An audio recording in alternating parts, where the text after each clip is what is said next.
sa humay aron isagol sa coal og morning ato ang giingon nga coal plus biomass power plant. Okay. Adunay mga gitawag og major og mga associated components ang mao nga planta. Ang major components mao ni siya gilangkuban ni siya sa boiler, turbines, generator o kining gitawag kining air pollution control device or APCD nga sama sa electrostatic precipitator or bag filters katong gihisgutan nato sa nakalabay nga mga adlaw. Samtang ang associated components niini gilangkuban sa mga kaning handling and storage facilities alang sa kining aron maoy tambakan, maoy butangan sa katong coal og sa biomass og kining recirculating cooling water nga gikan sa dagat og ang deep well process water.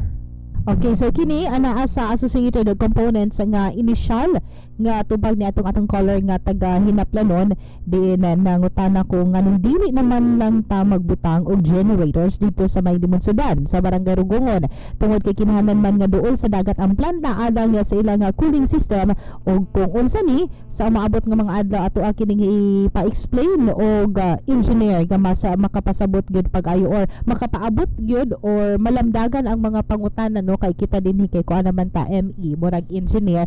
So adili mga pangutana ato ang mga nabutang na sa ato ang parking airspace o lauman nga by next week aduna tay mga resource person kadto nga mga resource person nato nga mamahimong atong adresan sa mga pangutana nga gipaabot sa ato pinaagi sa ato ang mga texters o sa ato ang mga callers. Ang mga ato mga pangutana nga naka-park na sa ato ang parking airspace natubag na to kagahapon. Dunay duha nga kanang naghulap sa tubag sama panalitan asa mo duol aron mo apply og trabaho kay mao man kahay usa sa mga gisaad sa power source nga benefit sa kining host barangay ug makasikbot niini nga diha mo hire og mga trabahante alang sa pag-construct o pagtukod hangtod sa formal nga pag-operate sa maong power plant. Ikaduha nga pangutana, nganong sa kiwalang man jud nagtukod sa maong power plant nganong dili man sa ubang dapit nga layo sa komunidad o katong mga dapit nga layo sa daghang mga namuyo. Kining ikaduha nga pangutana matubag kini siya sa Lunes pinagi sa ato ang labing una nga mamahimo nga resource person si Konsehal Marlene ang atong committee chairperson on environment sa sangguniang panlungsod ning Dakbayan sa Iligan. Okay, so asa mo duol o mo apply ang mga gusto mo trabaho sa tukuron nga power plant? Kagahapon aduna tay nadawat nga pangutana no kung katong mga taga-hinaplanon dato siya kung asa mo apply og ato natong giingon nga mo duol lang murag text message man siguro katong asa mo apply.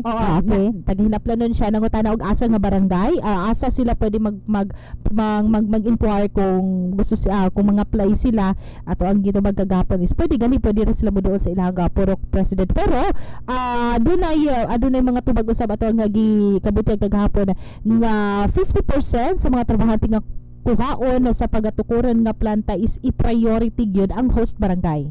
Okay. So i-announce lang unya nato dinhi Sibian kung magdawat na og application. So atang din yung matagadlaw kung kanusa nato ma-announce kung kanusa ni basta kay ang mahitabo magsugod sa purok level ang pag-identify sa mga kuhaon nga trabahante hangtod na ngadto sa barangay level. So aton hibaw-an nga diha sa barangay Kiwalan aduna kini resolusyon nga 50% sa mga trabahante sa power source dapat mga Kiwalanon gyud. So mao kini matupaa nga pinakauna nga gitunol sa konseho sa Kiwalan ngadto sa power source dihang nagpadayag kini sa ilang project proposal. Kini pud nga impormasyon ato ang nakuha kagahapon Chris no sa usa sa mga empleyado nato dinha sa barangay Kiwalan. Na-mention usab nato sa nakalabay nga mga adlaw nga aduna karoy proposal ang power source ngadto sa TESDA nga mamahimong partner sa aspeto sa panarbaho or employment.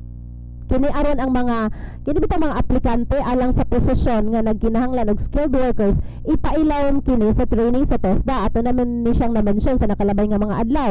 Apan dugang nasayra nato kagahapon nga adunay nag-una top 5 nga mga courses nga gi-identify sa TESDA. Ang TESDA gi nag-identify nga mao kini matud pa ang mga gikinahanglan o mga nag-unang gikinahanglan sa pagsugod og tukod o pag-construct sa planta. Kini unsa man ni siya nga mga kurso, kani dili ni siya mga kuan mga 4-year course, mga 3-year course nga gikinahanglan nimo eskwelahan sa usa ka mga dagko nga universidad.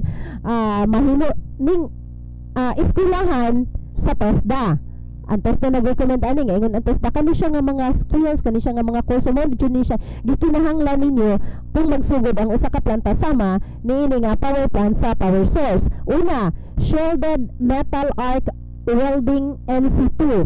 Sa mga estudyante din ha og TESDA, mga naka-training, naka-eskwela sa TESDA, sigurado ko familiar na mo ani. Una, mao ni ang gikinahanglan ha, shielded metal arc welding NC2 na gikinahanglan usab una usab nga gikinahanglan nga kurso nga kinahanglan na kining matun-an electric installation and maintenance NC2, pipe fitting, carpentry NC2 ug masonry NC2. Moto siya nga mga kurso ang gi-recommend, gi-identify sa TESDA nga maoy mga nag-una nga kining kuan mga nag-unang kining kurso alang sa pagtukod sa mao nga planta. Chris. Buot pasabot mga basic skilled workers sama sa panday o mason ang mga nag-unang gikinahanglan sa pagsugod sa planta kung aduna na o aduna ka o kung aduna na kanang nga mga skills daw mahatagan ka o prioridad sa pagpanarbaho. Pero like example bago lang nakagraduate ani kadto ang mga gipaghisgot nga kuan skills kaning shielded metal arc welding and bulan naman siguro ni bulan lang ni siya kay vocational naman electric installation and maintenance NC2 kani nga mga atong hisgutan nga mga skilled mga bag-ong graduate ato aning ipangutanan no sa ato ang resource person na by next week aron matubag kung kadto mga fresh graduate aduna bay dakong tsansa nga mas dali sila nga makasulod sa pagpanarbaho. Posible siguro nga dili na sila mo mangutana siguro tag TESDA ani nga posible siguro ro na di na sila mo pa ilayo sa training. Dili na moagi og taas nga proseso. Wala naman sila ang hibalo. Especially katong mga fresh graduates. So kung ikaw taga Kiwalan, taga Akmak, taga Dalipuga, taga Santa Filomena, taga Bunawan, taga Bunbunon nga niagi na ani naa kay certificate dahil ani nga mga kurso diha sa TESDA, you need na to enroll. Dili na ka pwede na ka dili mo pa ilang ipakita nilang na imuhang kuan imong certificate kay mahatagan ka og priority. Okay. Priority ka.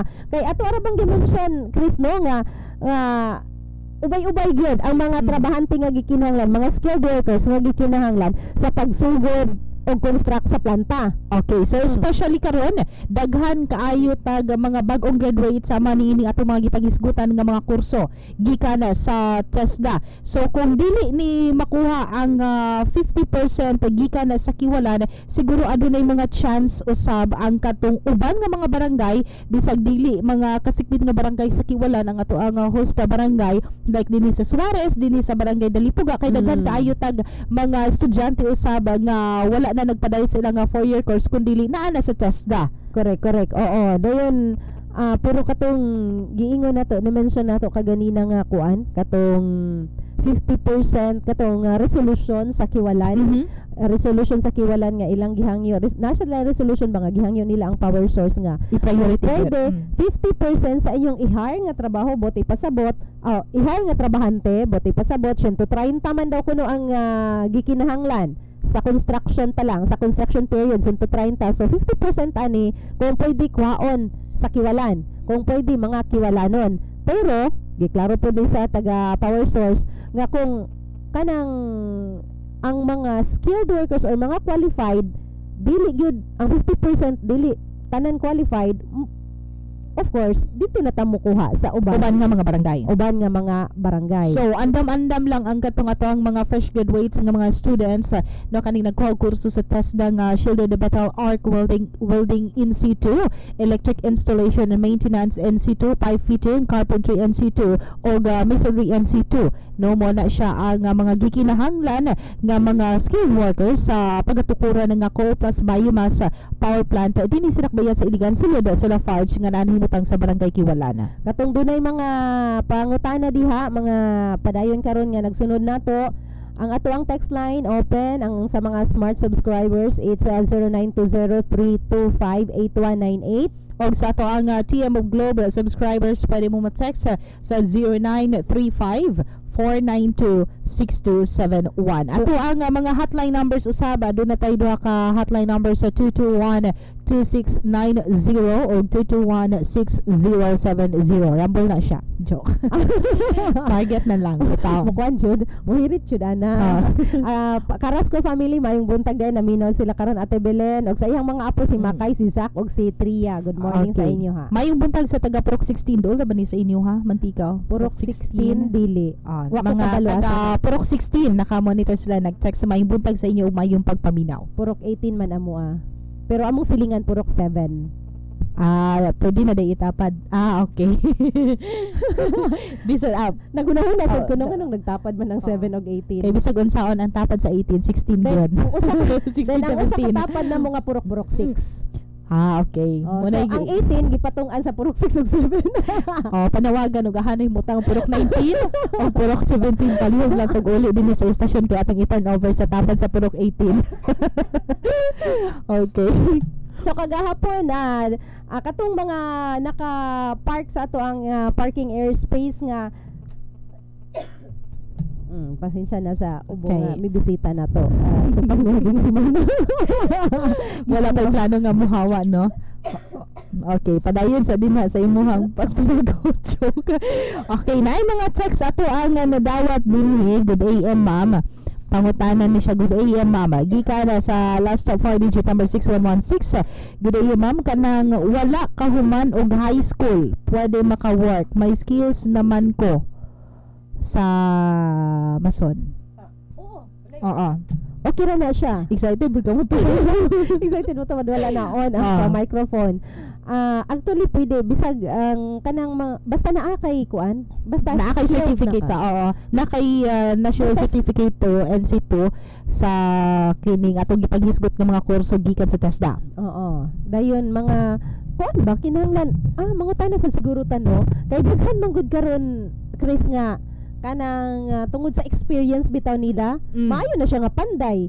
In fact pila na katuig ang experience pagkapanday pagkamason pero wala siya miagi og 4-year course or any wala siya naka-enroll sa TESDA, wala siya miagi sa TESDA, wala siya certificate. Okay. Dawaton baka nila no nga wala certificate. So kung ingon ana siguro nga case bisan pagpila ka tuig ang imuhang experience sa ana nga trabaho, kinahanglan gihapon siguro. Of course kinahanglan gid ang certificate. So moagi gid ka og training. Kuan pud siguro gid ka og training. Pwede pud siguro mangayo sa imuhang former employer. Certification. Certificate of employment. Okay. No? Pero for assurance lang kinahanglan gyud ano day certificate gikan sa TESDA kay mo may required sa power source ng ilang gikinahanglan no. Like kini atong nahisgutan nga mga kurso. Again ang mga kasama natin mga text na dawat sa imuha. Unsa balik-balik siya nga pangutana pero sige lang ato ang balik-balikon pag tubag unsay assurance nga dili mi madaot sa amo ang barangay kung tukod na nga planta. Okay. Gihapon katong so unsay assurance mo tong atong gimension nga dunay teknolohiya nga gamiton ang power source Philippines Energy Incorporated kay para if not completely but to minimize the pollution sama pananglitan sa katong airbag collector nga maoy mo salo, mo kolekta, mo gather sa mga abog na adunay gitawag natong surface ash o fly ash. Bottom ash man daw kuno to. Okay, bottom ash o fly ash. Ang fly ash, dakpon kini, dakpon gyud. Dakpon ang prisuhon. Dakpon, sikopon og bilangguon. Oh, Bilangguon sa pinaagi sa collector bag. ada. Aron ibutang kini Prisuhan. Oh. prisuhan nga gitawag og fly ash bin. Oh. Di ba? Magpa siya gitawag og spot report. Og kanang Okay. bottom ash, kuan gihapon, dakpon gihapon na siya. Sikopon. og bilangguon. Siko pag human og siko para kanang pusasan ay ha prisuhon. Aron maka-sure kita nga dili makagawas. Speaking day og pusasan, na-identify na tong kuan no? Yes, na-identify na Kung to sa kapatay lawas nga nakitaan. Sa kalangahan. Aha. Kagabi taga kuan dito taga Dipolog pero temporarily nagstay diha sa iyahang ig-agaw Dili sa Santiago. Kuan to siya taga Baroy. Baroy. Barangay Poblacion Baroy, Lanao del Norte, pero dili nagstay A native, sa Santiago. a native of Dipolog, pag bago man to nakaabot gikan sa Saba, pag uli niya mipuyo siya sa iyahang kaning unsa ni ig-agaw sa Baroy, dayon ang naamampoy balay gipuy-an ang iyahang ig-agaw kay negosyante ang bana sa iyahang ig-agaw dinhi sa Santiago. Dinhi siya kay naay gihikay nga mga papeles, pero atong January 21 lagi sa buntag nanghid nga mugawas ako nung kay magpa-load pero wala na nakabalik. O kagahapon nakita na lang nila matud pa sa usa ka local news report sa TV Hibalaan na lang. nga dunay patay pagtan-aw nila kagabi dito sa kuan sa usa ka punerarya sa Okay. Mantika ilang nakumpirma. Okay. Lisod kini nga aduna ta kabiling sa to ang lawas nga di gyud malikayan no. Na Okay. di. Madutlan ta diay. Anyway, gi-prepare nga sa siya brief overview sa EIS system. Kay naman koy nangutana, nagsugod na ba ng inyong hanggi unsa to? Nagsugod na ba nag-construct ng inyong giyaw-yaw din nga Planta? Mga ulag yama-yama. Giyaw-yaw nga planta sa kuryente, wala pa nagsugod. Doon na pa gikinahanglan nga nga i-comply nga 183 ka mga permits gikan sa purok permits gikan sa purok level, paingon sa barangay level, paingon sa provincial, regional, national hangtod mga international nga mga permits ang gikinahanglan aron i-comply og bisag na comply ng 183 or 182 ka mga permits, dili pa gihapon sila makasugod kung dili ma-comply, kung dili makuha ang pinaka-last, ang ika-183 nga permit nga mao ang permit to construct. Mao na pinaka-last nga permit ang gikinahanglan sa power source para makasugod na sila sa ilang construction. Og sa pagkakaron, wala pa gyud bisag usa nga permit ang nasugdan tungod kay anaa pa sila sa stage nga kaning information education, communication campaign og pagpahigayon og mga pulong-pulong og mga forum ngadto sa matag barangay og kamatuoran niini og mang adlaw alas 10 sa buntag dunay ipahigayon nga IEC or Information Education Campaign diha sa kabalo ka to sa Barangay Akmak.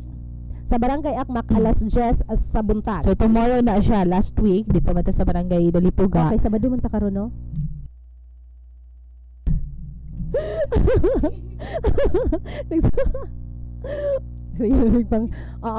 So wala pa nakasugod. So ang last nga kuhaon permit to construct. Pagkuha na nila sa 182 ka mga permits, ika-183 katong permit to construct ay padayon makasugod. Okay, so pinagi ni ato ang programa kasayuran sa power source no. Again, open ta, welcome ta sa mga inyong mga suggestion, mga opinion, mga komento na panghatag nga mga hotline number sigon man ato ang text line alang sa atong TM Global subscribers ug sa atong smart subscribers aron nga mas mapadali ang inyong pagpaabot sa inyong mga concerned no sa ato ug ma-address nato mga pangutan na kay napata sa stage manggod nga paghatag og kasayuran, paghatag og katin-awan sa ato ang katawan dinhi sa dakbayan sa Iligan kung unsa gini ato ang unsa gini power source kining nga tukuro na nga coal plus biomass power plant dinhi sa dakbayan sa Iligan. Nganong sa kiwalan man jud ma'am? Ngano lagi no? Lagi no nganong sa kiwalan sa Lunes ato ang do na magutoy study si Konsehal Marlene Yang. In fact, iya hatong gibasa as part sa iyang privilege speech before siya mi vote for yes to approve the resolution of no objection sa sangguniang panlungsod niadtong nakalabay nga kung di ko masayop Disyembre sa nakalabay nga tuig. Apan atoan ang misaad si Konsehal Marlinia nga i-furnish ta og copy sa katong study nga iyang gibasihan. Atuan na siyang ipaabot dinhi sa Lunes. But initially nganong sa kiwalan man tungod kay una nganong sulod jud sa Lafarge madugangan na pud daw kuno ang pollution. Una tungod kay ang Lafarge maoy customer sa power source which is 40% ang ilahang mahatag sa Lafarge. 40% sa ilahang himuon nga kuryente Lafarge man ang mupalit, Lafarge ang mugamit. So sulod sa Lafarge. Ikaduha ngano daw kunong dinhi duol sa komunidad tungod kay kinahanglan nga duol sa dagat para sa katong gitawag nila og cooling system. Nagkinahanglan sila ana og unsa na siya mangita ta og resource person, engineer nga maka-explain jud, maka-explika kung ngano kini siya og unsa kining gitawag og cooling system nga gikinahanglan nga duol sa dagat. Okay, so na-text sa gipaabot sa to gikan sa 4-digit last number 5280. Good day ma'am. Ma'am, aha man ta maghatag og application ana nagsugod na og hiring ma'am. Like sa to gikaingon ka ganina, atangilan ninyo sa ang programa kasayuran sa Power Source kay anytime ato ang i-announce kung kanus magsugod ang pagpangdawat sa mga aplikante niini nga mga skilled workers alang sa pagatukuran nga kopa sa biomass power plant. Inana. So, again, naapatay mga text. Unsa kanila unsa gani nang biomass ma'am? Katong rice hulls. Kato bitang tipaka sa bugas. Humay. Humay. Humay. Bugas na sa humay. Mopalit ana ang power source para maoy alternative fuel. Dugang sa coal nga isugnod para pagbuhat nila sa kuryente. So kinahanglan na pud na siya actually og dugang mga empleyado para ana nga kanang pag muhakot, mukolekta, niya na bitaw. Palito na siya. Naara na siya diri sa duol. Okay. So dugang pa mga pangutana mga kasama to ang mga pangutana nga gipaabot sa ato atang gininyo sa sunod semana ang mga tubag niini kauban ang ato aga mga resource person ikikan sa PPEI. Unsa nga coal ang gamiton mao gihapon ni mga pangutana. Mao ni kasagara sa kani bitaw nga mga pangutana pod Kristo mao pod ni kasagara pangutana inig mag-IEC sila sa mga kuan sa mga barangay, mga purok ang power source unsa nga coal kay kasagara pod mangutana ani ka ng mga engineers na pod miagi na pod og kuan miagi na pod og panarbaho sa planta diha sa duol makabalog gyud sila unsaon pagpangutana unsay pangutana ang coal nga gamiton first class na siya gikan sa Indonesia pero dunay mga kaning first class coal dinhi local lang pero so far sa ato ang nahibaw-an wala pay makit-an daw matud pa. But as for now, gikan sa Indonesia ang first class nga coal nga gamiton alang niini nga planta. Napatay oras? Okay. Okay, na gani text din higi ka sa 315 strategy man na ma'am para lang matukod na. So pag nag-operate na, mag-declare dayon nga enough lang sa Lafarge ang kuryente rason lang 60% ibaligya sa LPI kaning nga mga concern mga ingon ani ato ning ipaabot tungod kay gikan man ni sa inyo ha o angayan pod ning madunggan kung unsa gyud kamatuoran unsay tubag pinagi sa to ang mga resource person sa PPEI sama niini nga mga reaksyon kay usa man gud ni sa mga kabalaka usa sa mga kabalaka sa ato ang katawan dinhi sa Dakbayan sa Leon hilabi na diadto sa ato ang host na barangay ug mga kasikbit nga barangay sa Kiwalan nga adunay kabalaka usab palabot sa epekto niining plano nga pagatukuron nga Copas Biomass power plant. So ang power source pinagi sa daw nga programa kasayuran sa power source welcome kaayo nga mudawat sa mga ingon-ini nga mga concern ingon-ini nga mga reklamo mga mulo o uban pa aron nga masayod usab ang pila masayod usab ang uban nga katawhan dinhi sa Dakbayan sa Iligan ug mahatagan og malamdagan ang ilahang nga mga panguna-una so pinaayo sa to ang programa. Strategy lang daw. It's strategy lang nga ang giingon nga 20 megawatts pero sa aktual na nga operation kanang enough lang yun sa Lafarge ang ilahang buhaton, pero ang ani man gud ni kung ikaw negosyante, no, kung ikaw negosyante maghimo ka og produkto nga imong ibaligya para lang ba sa usa ka customer, ana ba kanang satisfied lang ba ka nga usa lang ang imuhang customer. Dapat di ba mangita man jud ka og daghan pag yun nga customer kay para daghan pugaghalin na kay ginansya. Pero mao nay usa lang na siya kapangutana, usa lang na siya ka murag natubag or murag idea. Ikaduha, gi-confirm na sa Iligan Light and Power Incorporated, pinaagi silang tigpamaba si Engineer Kinan Iregbuagas nga duna na sila'y pinirmahay or kasabutan with the power source nga sila ang mupalit sa katong sobra katong 60% nga ila nga ma-generate unya nga kuryente sa power source. Okay, so speaking of that, na natin nadawat nga text ana kagahapon sa gabi kung ako na sayop. Taas magud kay din nato maukay.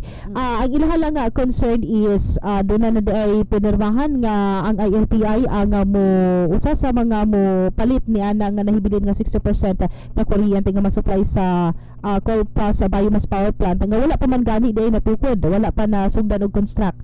So kana nga mga pangutana nga mga concern ato po nang ipaabot. So wala na kuan kan bot inya ipasabot nga wala kontrata, wala pa gani na construct. Okay. Kay ang negosyante mangita man ada kuan kanang customer kay para makasiguro siya nga di siya nga inig makatukod na siya, inig makasugod na siya, sure na gyud nga naa siya customer. Pero ato gyapon nang ipaabot nga mga concern, wala na tay igong oras sa pagpadayon sa atuang programa. Kita ta sa kahanginan sa Lunes na pod. Okay. O katong paningkamutan nga si Konsehal Marlene Yang, ang Committee Chairman on Environment sa Sangguniang Panlungsod, atong makauban dinhi aron makatubag sa katong ubang mga pangutana og mapa ato ang madunggan kadtong study kabahin niini nga iyahang gi-share sa iyang privilege speech ato sa regular nga session sa Sangguniang Panlungsod before the City Council approved the resolution of no objection for the construction of this said power plant. Okay, so wala na gitay igong oras sa mga kasama hangtod sa adlong Lunes sa mga istasyon dinigyapaw na sa tuaga programang kasayuran na sa Power Source alas 8 ngadto sa alas 8:30 sa buntag. Kini si Jesse Chris Kinabato. Og Divina Suson, have a blessed weekend everyone. Inumdumati ang usa ka binayran nga programa. Ang mga pulong o gunahuna nga giluwatan sa nagdumala, iyan lamang og walay labot ang mga kawani o tagdumala ning sibihan RMN Iligan. Ito ang DXIC 711 sa Iligan, numero 1. Tatak RMN.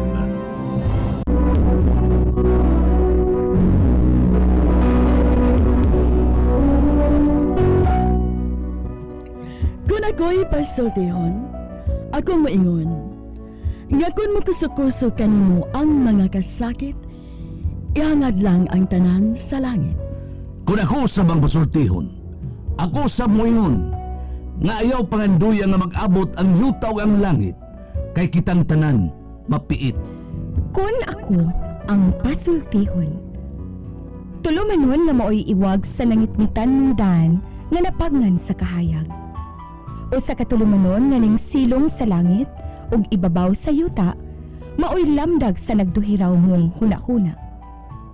Mga gumunhap nga sama sa mga dagkong balod sa hunasan, hatagan sa mga maayong mga huna-huna nila ni Bort Deban ug ni kasamang Priscilla Raganas. Kung ako ang pasultihon.